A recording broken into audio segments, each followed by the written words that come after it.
Start with why by Simon Sinek. Introduction. Why start with Y.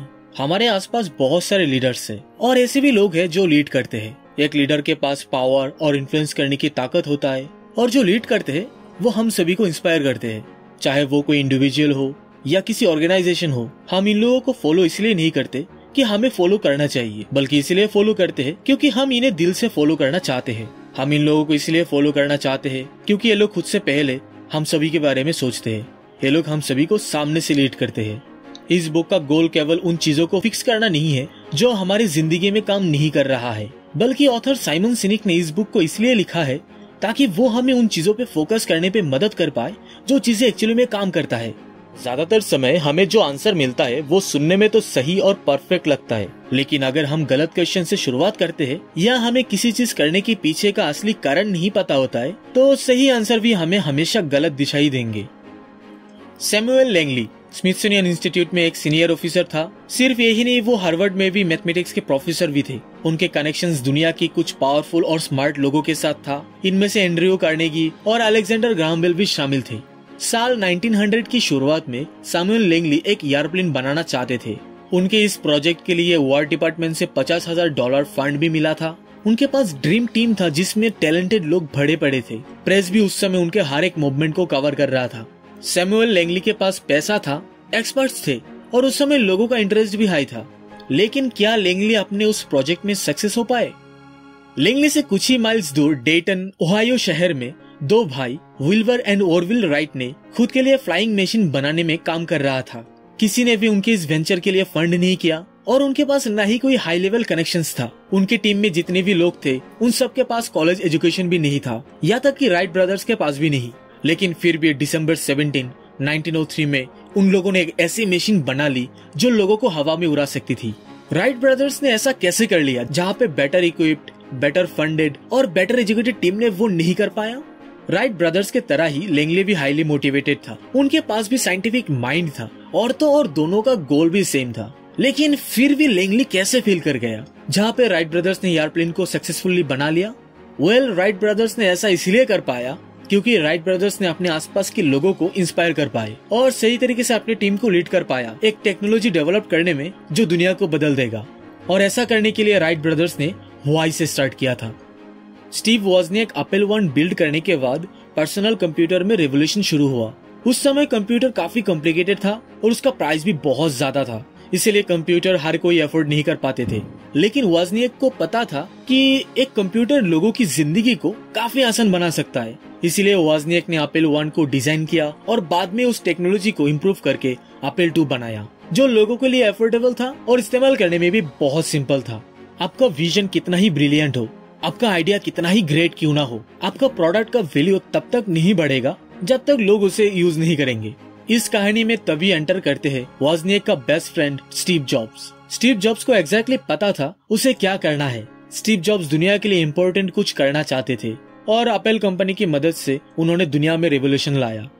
पहले साल में Apple ने $1 मिलियन का रेवेन्यू अर्न किया। दूसरे साल में एप्पल ने $10 मिलियन की सेल की। सिर्फ 6 साल में एप्पल $1 बिलियन की कंपनी हो गया था, जिसमें 3000 एम्प्लॉइज काम करते थे। अब क्वेश्चन ये है कि एप्पल ने ऐसा कैसे कर पाया? हालांकि उस समय जॉब्स और वॉजनियाक अकेले लोग नहीं थे जो पर्सनल कंप्यूटर में रेवोल्यूशन लाना चाहते थे। बिजनेस में भी इन दोनों से भी ज्यादा स्मार्ट लोग थे। इनफैक्ट स्टीव जॉब्स और वॉजनियाक को बिजनेस के बारे में ज्यादा कुछ पता भी नहीं था। लेकिन फिर भी एप्पल एक स्पेशल कंपनी बना क्योंकि एप्पल ने कुछ पैटर्न को बार बार रिपीट कर पाया जो उनके बाकी कंपटीटर्स नहीं कर पाए। और एप्पल ने ऐसा इसलिए कर पाया क्योंकि एप्पल ने भी वाई से स्टार्ट किया था। मार्टिन लूथर किंग अकेला नहीं है जो अमेरिका के प्री सिविल राइट्स में सफर किया था। उस समय मार्टिन लूथर किंग से भी ज्यादा कोई सारे करिश्मेटिक स्पीकर थे, लेकिन डॉक्टर मार्टिन लूथर किंग को पता था कि लोगों को कैसे इंस्पायर किया जाता है। अगस्त 28, 1963 सुबह 11 बजे हजारों लोग एक आदमी की विजन से एक साथ मिले अपने देश को बदलने के लिए। उस समय सिविल राइट मूवमेंट्स के ऑर्गेनाइजर्स ने हजारों लोगों को इनविटेशन नहीं भेजा था और डेट चेक करने के लिए ना ही कोई वेबसाइट्स था। लेकिन फिर भी हजारों लोग आए डॉक्टर किंग को सुनने के लिए। पूरे देश में से इतने सारे लोगों को सही समय पे एक साथ लाने के लिए कुछ स्पेशल होना चाहिए। हालांकि उस समय भी और भी कोई सारे लोग थे जो अमेरिका को बदलना चाहता था, लेकिन सिर्फ मार्टिन लूथर किंग ने ही अपनी देश की माइनॉरिटी के लिए नहीं बल्कि सभी के भलाई के लिए लोगों को इंस्पायर कर पाए। और उन्होंने ऐसा इसलिए कर पाया क्योंकि उन्होंने भी वाई से ही स्टार्ट किया था।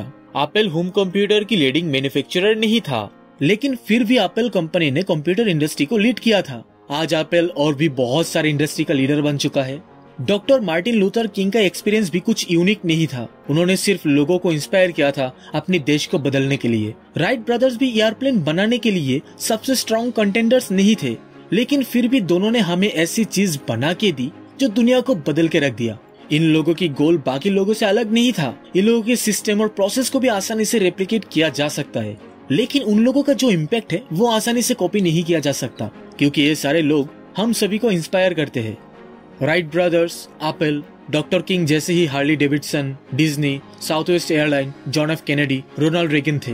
ये फर्क नहीं पड़ता है कि ये सारे लोग कहाँ से हैं, लेकिन सबसे इम्पोर्टेंट बात ये है कि इन लोगों में कुछ चीजें बहुत कॉमन है। ये सभी इंस्पायरिंग लीडर या किसी इंस्पायरिंग कंपनी है।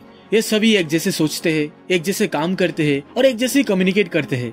क्या हो अगर हम सभी इन जैसे सोच सके, इन जैसे ही काम कर सके और इन जैसे ही कम्युनिकेट कर सके।